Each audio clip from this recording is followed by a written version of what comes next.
This is Captain Chaudhary. Welcome to my sixth video on Merchant Shipping Act 2025. Now today I'm going to talk about the various situations which can be considered as acts of indiscipline. Like in Merchant Shipping Act 1958, there was this section 194 which talked about 6 situations which were considered as acts of indiscipline.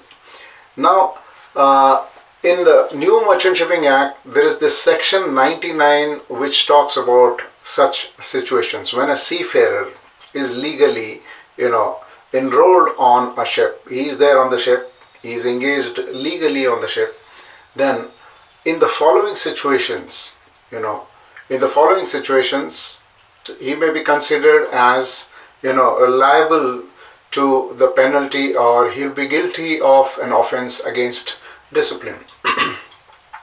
So the first situation is if the ship, say, comes to India. Let's say a ship comes from abroad to India, and the ship undergoes various formalities like customs, immigrations, etc. And the ship is put to security, and you find somebody, running away from the ship without taking any leave. He is just deserting the ship, or he is running away from the ship without the ship being put to security. This is offense number 1. Offense number 2, let's assume a situation, a person is engaged on a ship, a seafarer is engaged on the ship, and he's withdrawn the advance.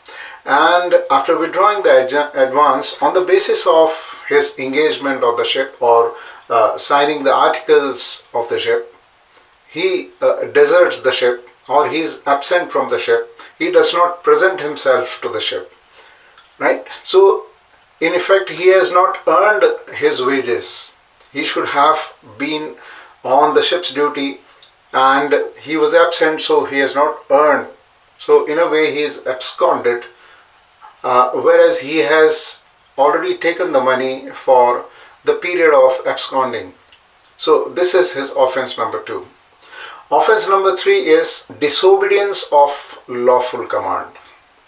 Disobedience of lawful command means it is like a seaman, it is like a seafarer who does not come to work, and he does not give any reason. He is not unwell. He is not reported to his senior. He is required to come on the duty. He disobeys that order. So this is called disobedience. Disobedience of lawful command. The fourth situation is continued disobedience of lawful command. Continued disobedience of lawful command means he continues to not follow the order, and he probably combines with the other people,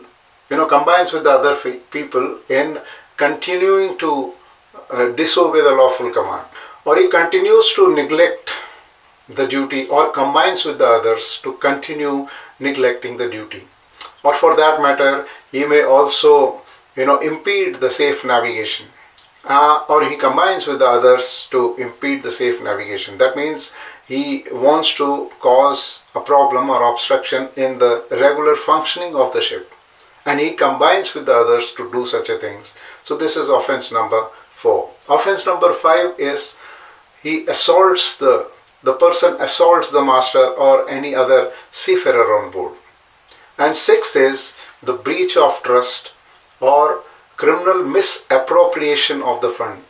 It could be understood like, the stores or cargo is being sold by the seafarer, selling off an old wire rope, selling off paint, or selling off certain commodities, certain things from the cargo.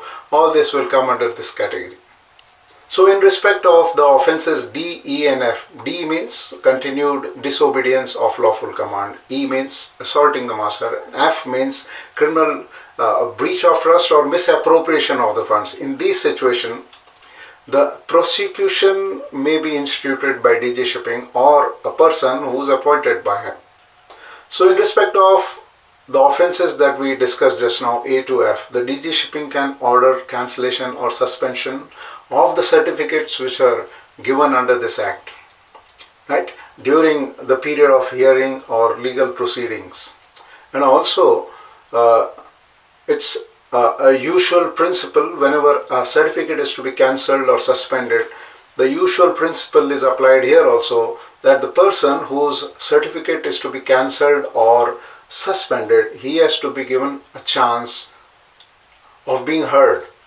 Now, in respect of penalty, forfeiture or deduction, in respect of the offences against discipline, which we just now discussed under section 99, subparagraph A, B and C, we have the forfeiture etc. given in section 284, subparagraph 34, 35 and 36.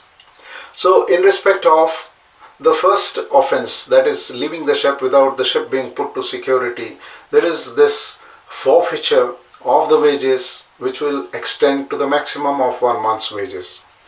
Then the second offense, that is a ship, the seafarer does not report to the ship once he is engaged lawfully on the ship, and on the basis of the engagement on the ship he has withdrawn the advance and he does not work for that. So penalty which may extend up to 1 lakh rupees can be imposed. And the third situation, that is the disobedience of lawful command, forfeiture of wages, maximum extending 2 days wages can be done in that case. Section 125 is also a similar situation, but here the person who's liable to penalty is not referred to as seafarer. He is a person, so person can be seafarer, right? And every person cannot be seafarer. Every seafarer is a person. This is what we have to understand. So the first point, and these various situations are in respect of drunkenness, arrogance and misbehavior, causing disharmony, causing a situation which is not safe or causing annoyance to the others. So first point is, the person joins the ship in drunken state or disorderly state.